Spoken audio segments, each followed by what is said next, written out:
Okay. Well, welcome to the Mind, Body, Spirit Network's High Vibe Tribe Expert Interview, where almost every week we bring you transformational leaders and teachers, healers, fascinating researchers into the realm of mind, body, and spirit. And I have one of my new best friends back for a third interview, woo-hoo, with my favorite internationally renowned shaman, Sandra Ingerman. Sandra, welcome back, honey. Thank you, Liz. It's always a delight to be with you. We're having so much fun. As Sandra and I were chatting before we started this, and we had an entire conversation we could have recorded because it was pretty cool about. I thought about that. I know. Well, we can come back and talk about all of your near-death experiences. I mean, Sandra's had like what, 5 of them? A few. Jeez. So I told her she's like a cat. She's the cat woman with all her near-death experiences. All right, well, that'll be another conversation because, you and I got we've got lots of interesting stories to share, and we should probably even have a conversation about spiritual emergencies if it's that big of a topic, because that's a whole other topic. But I've been through a few of them. And people need serious support through that stuff. Let me tell you. Right, Sandra? Yes. Yeah. Have you ever worked with somebody in a spiritual emergency? Yes, I have. All right. Yeah. We should probably talk about that. We'll have another conversation about that. But today, we're talking about, Sandra's like whipping out courses like it's nobody's business on shamanism because of this tremendous interest in the topic. Right, Sandra? Presumably. Yeah, I've realized it's almost 40 years that I'm teaching shamanism now. Oh. And it's not exactly that I've been whipping out courses. I know. For 10 years, I taught 40 courses a year traveling around the world. So basically, I'm actually on sabbatical with the courses I'm doing online. Oh, yeah. I was all over the world, but it's really because of my love of the work and because of the miracles that I've seen for other people who step into it. So it's just a passion. It's just been this crazy passion of mine of how many people can I share this with? Yeah, I feel the same way. Sharing anything that uplifts life, ends human suffering, connects us to all that is. Right? Well, I was so suicidal most of my life.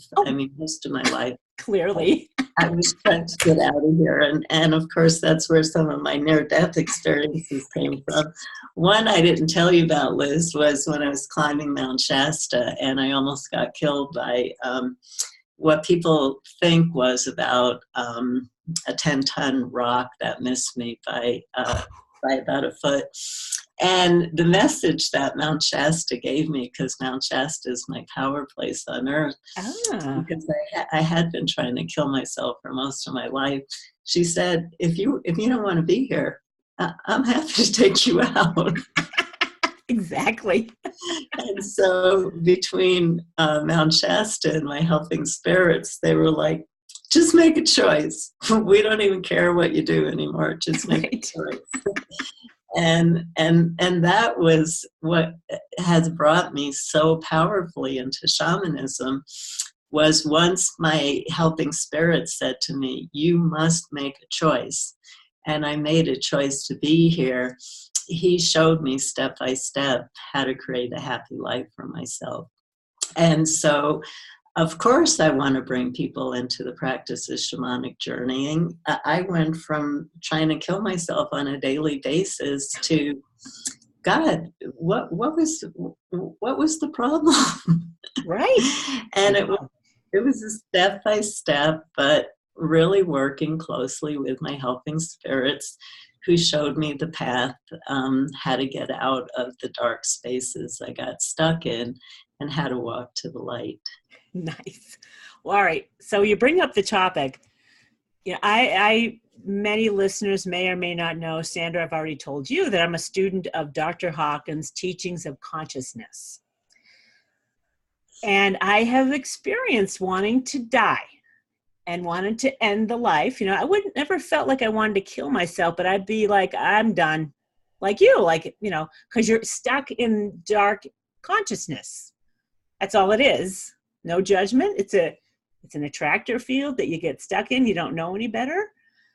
But like Sandra said, as you start to let go of the lower stuff, whatever it is, that interest in dying or being apathetic about life, that's a lower level of consciousness, leaves you. It just goes. And then you start to appreciate. And now I'm like, oh God, it would be crying shame for me to die today. I like feel that. I'm like, I have some, you know, I'm kind of a worthy life, and I don't, you know, I kind of like this life, and I like who I am. And so for people that have feel apathetic about their life, there's a way out of it. You got to have some inner strength to do it. You likely need help, but other people, you know, I think it's a hard thing for other people to help you out of. You gotta, I don't know, what do you think, Sandra? You've been in psychotherapy. Yeah, I mean, I am a psychotherapist. I still am a licensed therapist. And therapy is wonderful. And most people need therapy in those places. I always knew that my depression was a spiritual issue. I always had a sense, even it started for me when I was 13, and I knew it was a spiritual issue. And so I always felt, I felt inside of myself to seek professional help wasn't what I needed. And so I grew up in the 60s, and so there was this constant spiritual search through taking drugs or living in a commune, and then entering into the world of shamanism to just show me spiritually how I could regain my light and my sense of joy for life.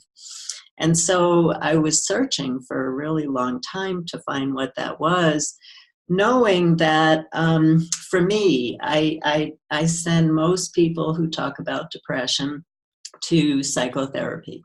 So I'm not knocking it at all. No. But for me personally, it was really clear I had to work this one out for myself. Yeah, me too. And I did. I mean, I pretty much worked through depression and apathy, which is pretty low. It's low down though, those energies.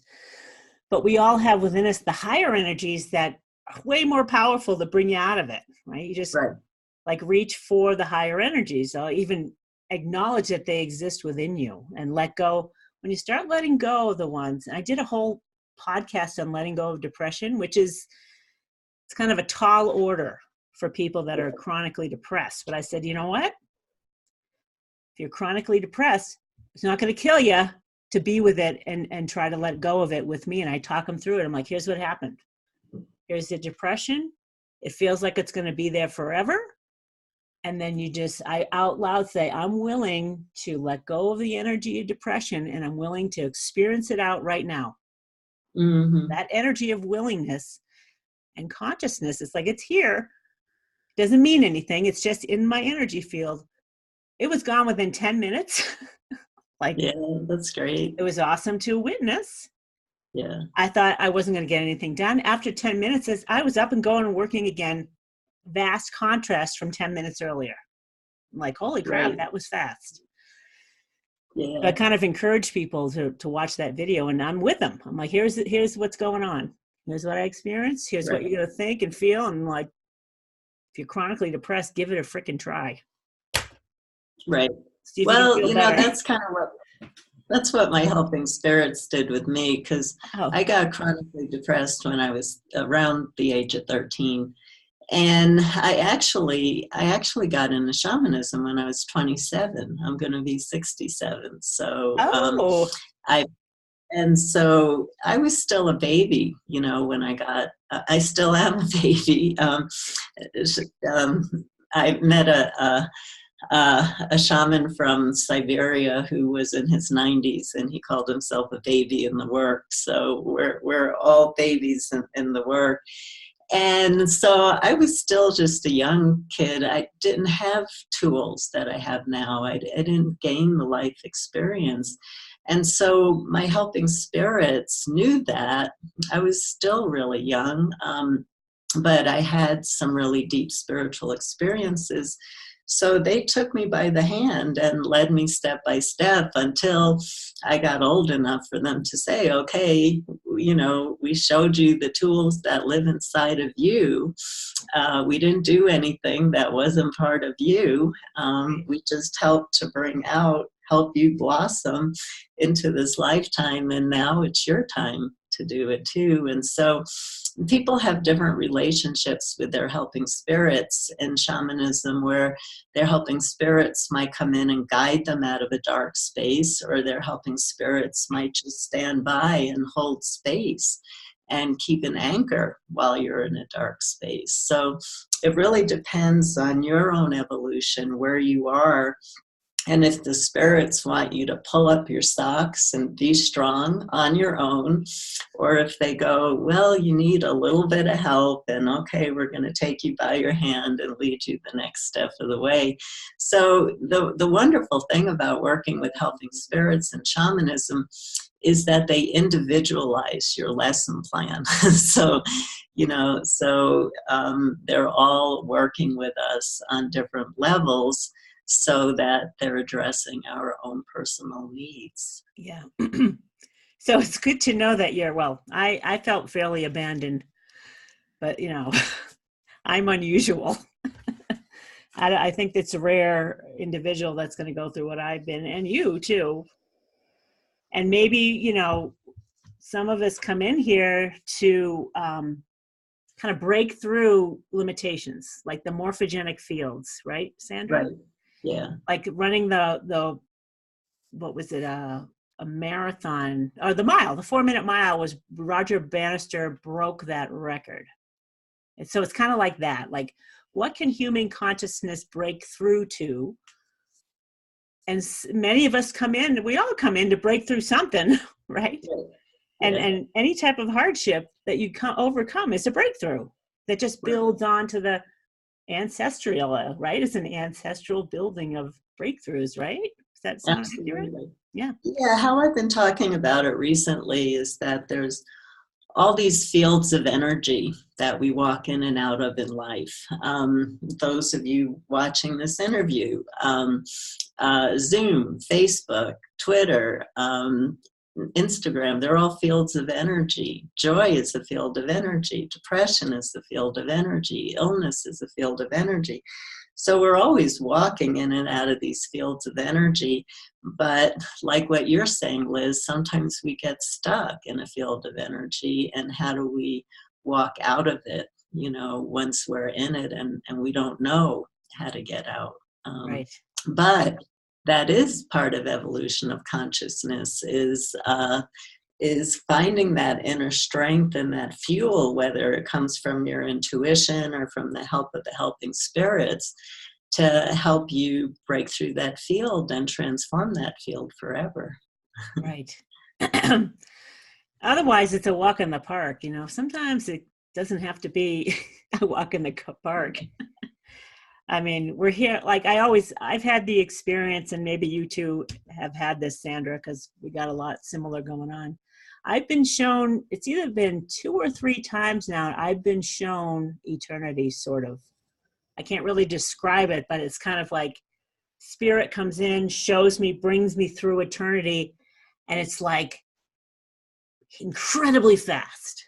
So I kind of like, oh, I get it.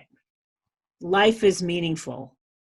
Every present moment is meaningful when you see how lightning fast eternity can be. It's like, what's the rush? What's the rush in any life when you get that, you come into that awareness, you're like, oh, I get it. We're here forever and a day. Enjoy every moment. Right. And spirit appreciates a hardship life, because there's a lot of, you know, learning and suffering that goes on. Though Hawkins did calibrate that God's not a big fan of suffering. But, you know, you send in these newbies from spirit into the earth, which is an evolving consciousness, you're bound to like take a wrong turn. Whoops, that looked innocent enough. I think it's kind of funny that we're all infinite spirit, but sometimes you got to dumb it down to come play the game. Yeah, well, we're a spirit that took on a body. Yes. And we're pretty dense. We're pretty dense. No pun intended. Right. Oh, anyway. So those of you out there that are in the darkness, we all have the inner strength. I mean, the fact that I'm alive and Sandra is a testament to that. We mess around in scary realms sometimes. And beautiful ones, by the way. Yeah. Not just scary, but amazing grace. Yeah. All right. So we're here to talk about Sandra's upcoming Shift Network event. All right. And she doesn't remember any of it, so I'm going to have to remind her. It's okay. I remember quite a bit of it. I know I'm teasing you. All right. So listen in, you guys, listeners and viewers. So here's an intro. So Sandra's upcoming Shift Network event is going to be live on Wednesday, January 8th, 2020. Happy New Year. Happy New Decade. For those of you watching after that date, there will be a link below. We should still be able to access it and listen to the recording for a while. But here's an intro to that. So many of us are awakening to shamanic wisdom and messages from ancient ancestors. Breadcrumbs of wisdom on how to survive and thrive during the challenges of today's world in our personal lives, communities, and on our planet. Compassionate spirit guides are ready to offer their guidance and healing for all of life on Earth, including you and the issues you're navigating. Through the practice of shamanic journeying, in which you enter into an altered state of consciousness, traveling outside of time into the hidden, non-ordinary realms, you can access this shamanic wisdom and follow your calling to restore harmony between human beings and the rest of the world. Now, Sandra is one of shamanism's most respected teachers, and she will share the foundations of shamanic journeying in this free online event, including surprisingly simple shamanic practices for accessing, helping spirit guides, shamanic wisdom, and power animals for your healing and the healing of our world. So that's basically what the free online event is about. And Sandra, do you want to talk a little bit more about what people can learn from this introduction to shamanic journey? Yes. Yeah, so we're calling the event the Three Hidden Worlds, and shamanism is the oldest practice known to humankind. It dates back over 100,000 years. It's a universal practice. It's completely cross-cultural, meaning everybody, every culture on the planet has shamanic practices. And those of you listening most likely all have ancestors who practice shamanism. And so when you look at shamanism around the world, when you look at the universal aspect of shamanism, what you see is one of the definitions of a shaman is a man or woman who goes into an altered state of consciousness, typically through use of percussion, and travels outside of this limited, dense, two-dimensional world that we're in, into this amazing dimension that we call non-ordinary reality, or the unseen realms, or the Australian Aborigines called it the dream time, the Celtic people called it the other world, and on and on. I like to call it the hidden worlds. And the beauty is when you look at all these cultures around the world, you see that shamans who took what was called the shamanic journey into these other realms, and this is a classic shamanic journeying, is that there are actually three different worlds that the shaman can journey to. There's the transcendent aspect of what we call the lower world, or the underworld, where there are many layers down filled with forests and deserts and amazing oceans and just unbelievable scenes from nature and landscapes from nature, where there's a wealth of what we call helping, compassionate, divine spirits waiting to help you. There's the middle world, where that's where we are now. And so we can travel in non-ordinary reality in the middle world. So we can talk to the plants that we eat, and we can talk to our favorite trees, and we can talk to the sun every morning and give thanks. And then there's the upper world, and there are many layers up in the upper world. And it's a little bit more ethereal there, although you can see forests and glens and meadows there too, like the lower world. But it's more like, I know I'm standing on something, but I'm not quite sure.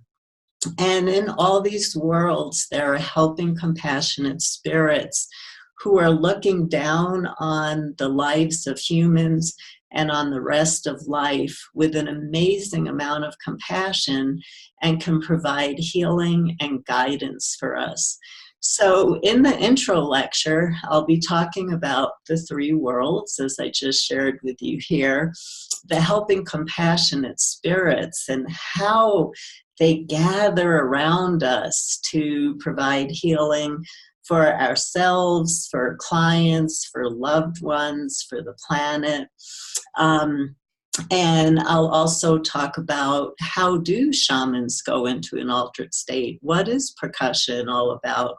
And what is all the scientific literature talking about how the drum changes our brain waves to allow us to enter into those non-ordinary worlds? And as I said, who are the compassionate spirits, and how do shamans heal? So basically, the intro lecture will be a little bit of an introduction to the course about what is shamanic journeying, where do you go to when you perform shamanic journeying, why would you do this, what are the benefits in your life, how do you do it, and how shamans worked for tens of thousands of years, and how these amazing practices can help us in our own lives and help us work through the turbulent times that we're in right now.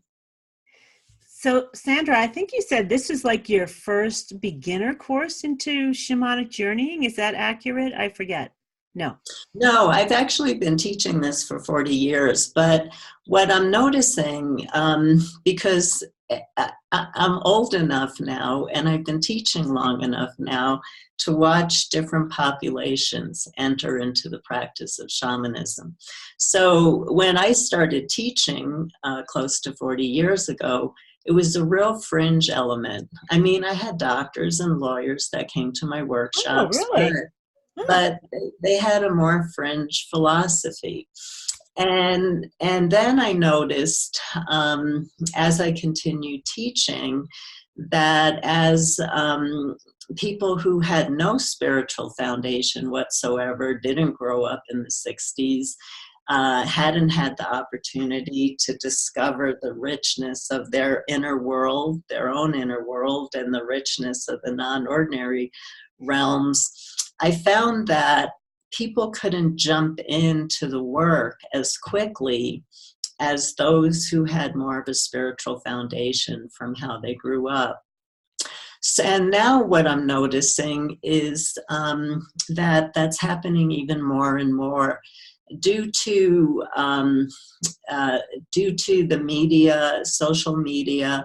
People are spending so much time reading and collecting information and closing down to their own intuitive knowing and their own non-ordinary senses, that I'm finding that I have to start from a different place in teaching people. And so this course, I'm actually designing this course for people who they don't understand a lot of the spiritual terms. I never had to explain. I'm seeing, because I'm so present on Facebook and I'm so present, I train teachers and I have about 200 teachers around the world teaching.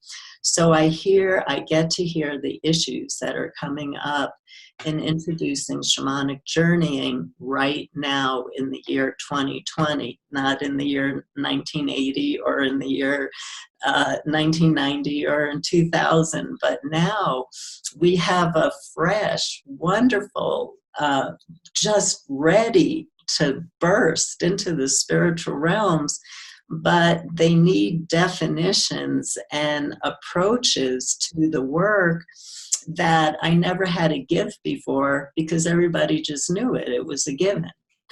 So it's not that I'm teaching this course for the first time. I've been teaching it for 40 years, thousands of times. I've written books on it.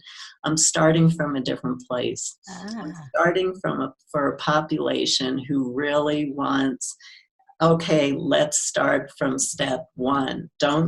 Sandra, don't skip step one. I didn't grow up in your world. Right. Give me step one. That's pretty interesting, though, that exists, for one, which is understandable.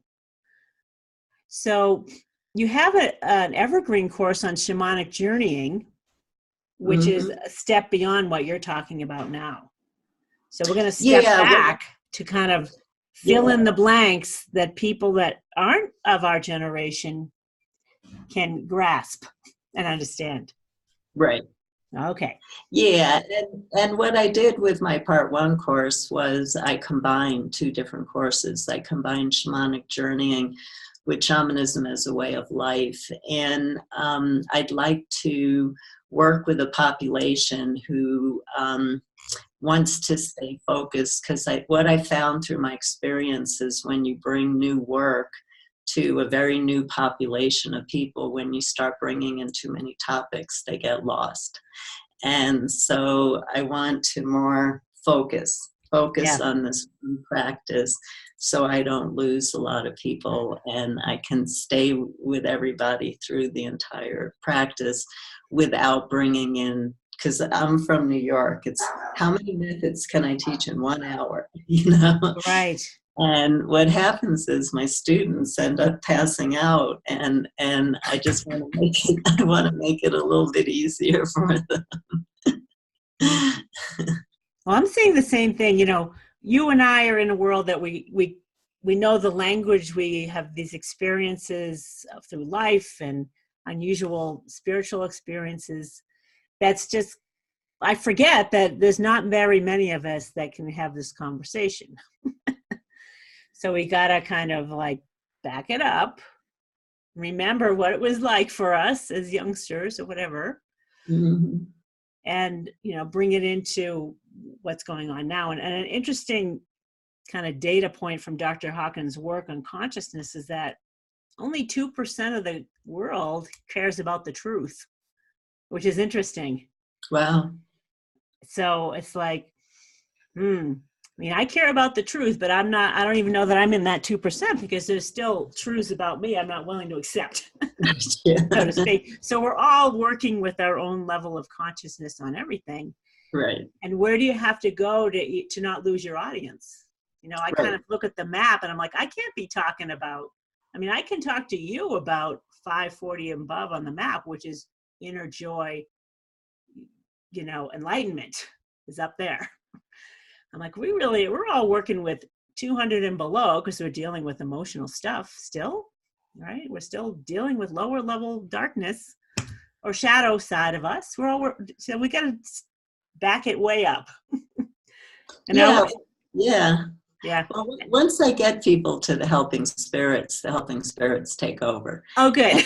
Yeah, and they start to be the teacher. And I just found that, and then we're going to move from the helping spirits answering questions for yourself to how you can use your personal helping spirits to journey in behalf of another person. And I'm even going to teach a healing method, a simple healing method that can be done that's incredibly powerful. So it's not like this is beginner, in that we move into healing. Into healing work, but I'm starting everybody out very slowly so that they can understand the world of the spirit before they start to try to journey, because otherwise they immediately come back and start asking questions of other participants on Facebook, where I feel that if I can just for 2 sessions, give a little bit more. Who are the helping spirits? How do we call them in? How do we approach the work so we have the most powerful experience? And then we go off and running. Okay. All right. So for listeners and viewers, Sandra's got this introductory free event. And if you miss it on January 8th, 2020, when you register for it, you'll get the recording, and you can register for the recording if the date passes. And then all of these great Shift Network events lead to a 7 or 8 week online course. What is this one, Sandra? It's a 7. Okay. All right. Yeah. So does that have a different name than the event, or is it the same? The 3 hidden. Well, we're actually still working on the title. Oh, are you? Whoop, chop, chop. Yeah. Yeah, well, the intro call is January 8th, but the course actually doesn't start till February 4th. We have a long between the intro call and the course.